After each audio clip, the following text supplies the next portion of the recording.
मित्रों, अब मैं थोड़ी चर्चा समाजवादियों की भी करना चाहता हूँ। क्या समाजवादी लोग सामाजिक व्यवस्था से पैदा हुई कई समस्याओं को नज़रअंदाज कर सकते हैं?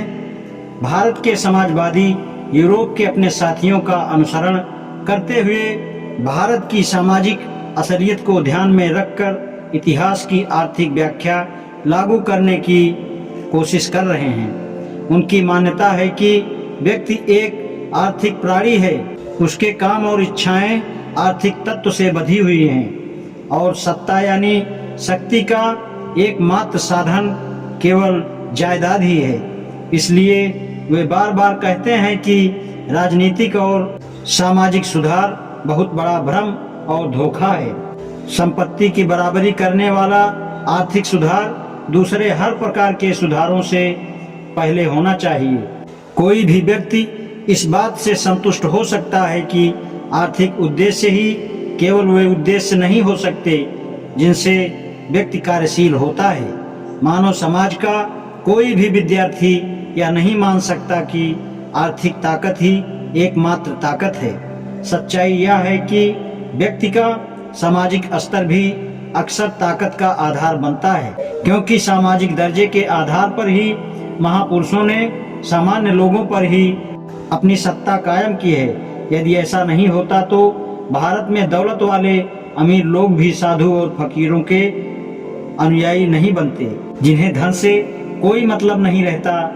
क्यों भारत में लाखों गरीब लोग अपनी मामूली कीमत के साधारण गहनों को बेचकर भी बनारस या मक्का की यात्रा क्यों करते हैं? भारत का इतिहास इस बात की मिसाल पेश करता है कि धर्म सत्ता का स्रोत यानी ताकत का साधन रहा है। जहां साधु संतों व पुरोहितों का आम लोगों पर हमेशा दबदबा व प्रभुत्व रहा है, कई बार तो यह एक मजिस्ट्रेट से अधिक होता है। मैं हर एक बात यहाँ तक कि हड़तालें व चुनाव भी बहुत आसानी से धार्मिक स्वरूप में मोड़ दिए जाते हैं। भारत में हर एक बात यहाँ तक कि हड़तालें व चुनाव भी बहुत आसानी से धार्मिक स्वरूप में मोड़ दिए जाते हैं और बहुत आसानी से धार्मिक रंग दे देते हैं। किसी व्यक्ति पर धर्म की ताकत का उदाहरण रोम के सामान्य लोगों के मामले में भी दिया जा सकता है। वहाँ के प्लेबियन लोगों ने लोकतंत्र के तहत सर्वोच्च कार्यकारिणी में अपने हिस्से के लिए संघर्ष किया और अपने एक प्लेबियन लोगों की असेंबली कोमेटिया सेंचुरियाटा काउंसिल प्रतिनिधि को नियुक्त करवाया, जिसका चयन एक अलग निर्वाचन संस्था द्वारा किया गया, जो कि रोम के मूल निवासियों की अलग सत्ता थी।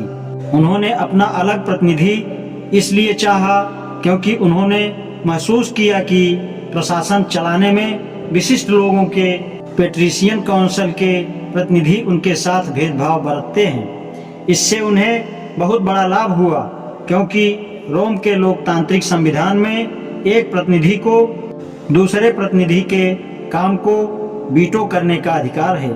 लेकिन क्या हकीकत में उन्हें अधिकार मिला? जवाब है नहीं। रोम के प्लेबियन कभी भी अपना ऐसा प्लेबियन प्रतिनिधि नहीं ढूंढ सके जो एक शक्तिशाली व्यक्ति हो और जो एक विशिष्ट प्रतिनिधि से स्वतंत्र रूप से काम कर सके।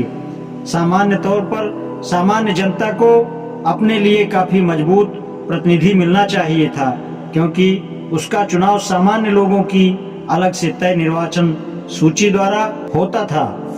सवाल यह है कि वे अपना एक मजबूत प्रतिनिधि क्यों नहीं चुन सके जो उनका प्रतिनिधि होता।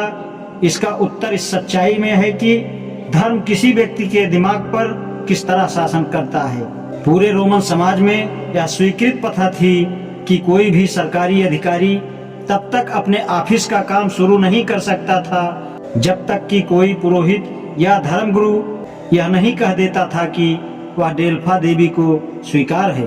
देवी के मंदिर का मुख्य पुजारी विशिष्ट वर्ग का होता था। वे सब पेट्रिशियन लोग ही थे। इसलिए जब भी सामान्य वर्ग से कोई ऐसा प्रतिनिधि चुना जाता था तो विशिष्ट वर्ग का सख्त विरोधी होता था। यह जैसा कि भारत में प्रचलित शब्दों के अनुसार सांप्रदायिक होता था, तो डेल्फा देवी का अवतार विशिष्ट वर्ग बेहिचक ये घोषणा कर देता था कि वह देवी को मंजूर नहीं है। आज इतना ही, शेष कल। धन्यवाद।